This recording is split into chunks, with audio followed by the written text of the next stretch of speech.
NHS means National Health Service.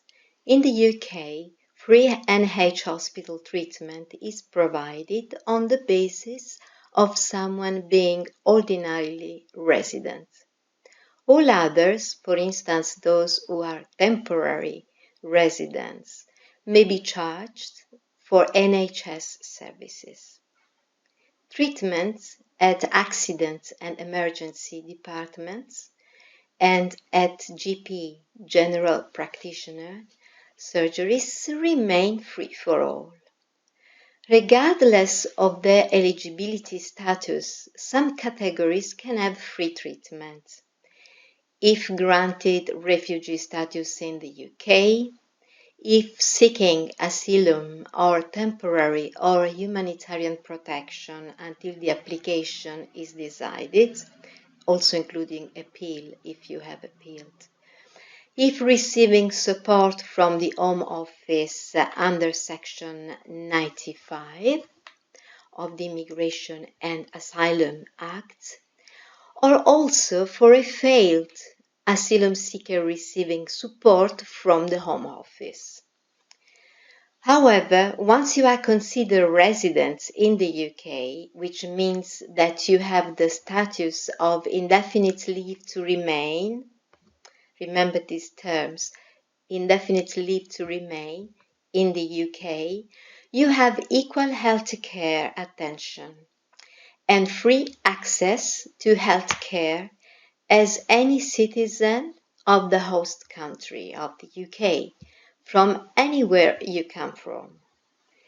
When you have that status and a place where to live, you can immediately register for healthcare in the UK.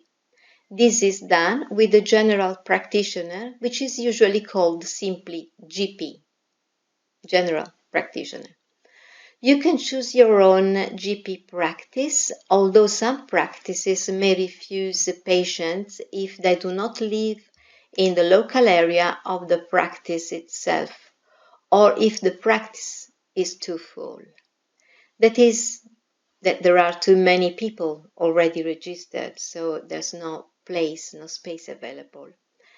Registration is done at the surgery by completing the GMS1 form. You will usually need to provide valid ID, such as a passport, proof of address, such as a UK utility bill, which can be an electricity or water bill, for instance, or also a UK bank statement with your name and address on it can make as a utility bill, it can work. Upon registering, you should receive a medical card that can be used to document appointments and that you should bring with you each time you go to the GP. So each time you go, your appointment is recorded in this card, the medical card. Telephone numbers important to know are 999 and 112.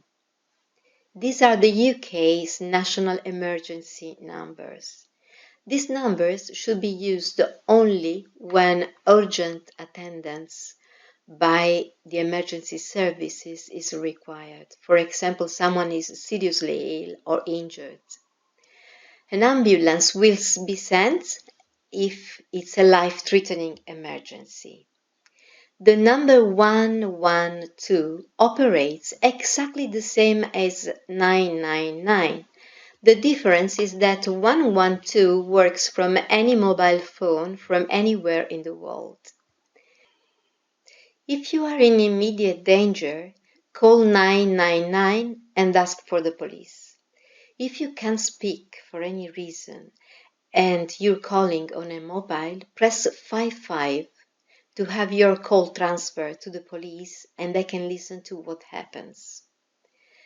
If you're a woman and want to be treated by a female doctor, it is your right to ask for a female doctor.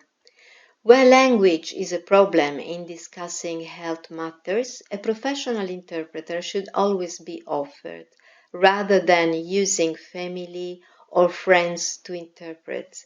And please never bring children to translate for you. Maternity care in the UK refers to all antenatal, birth and postnatal care for you and baby. All women in the UK are entitled to NHS maternity care regardless of immigration status. However, whether or not you will be charged for that care depends on your immigration status. In case you don't have money to pay for it, it cannot be delayed or refused because you cannot pay or have not paid. It's your right, even if you don't pay. Regarding abortion, in the UK, it is possible to have an abortion up to 23 weeks and 6 days of pregnancy. It is possible to use pills for abortion in early stages of pregnancy between 6 and 10 weeks of pregnancy. It is possible to receive medical abortion pills by post. The cost is £450, includes your consultation and medical charges. Abortion can only be carried out under the care of a licensed clinic or NHS hospital. You can self-refer by contacting a clinic for abortion by calling on 03545 300 8090. If you think you'll have any difficulty paying for your abortion, please call to discuss this before your appointment. The cost of an initial consultation, face-to-face or over the phone, is £85. The cost of a surgical abortion will depend on how many weeks you have been pregnant for and your anesthetic option. It may vary between £500 and £1,500. Finally, if you want to arrange for your unborn baby to be adopted, you can contact your local authorities' children's services or social work department, or a voluntary adoption agency. The hospital where you have your antenatal appointments may have a social worker who can also advise you.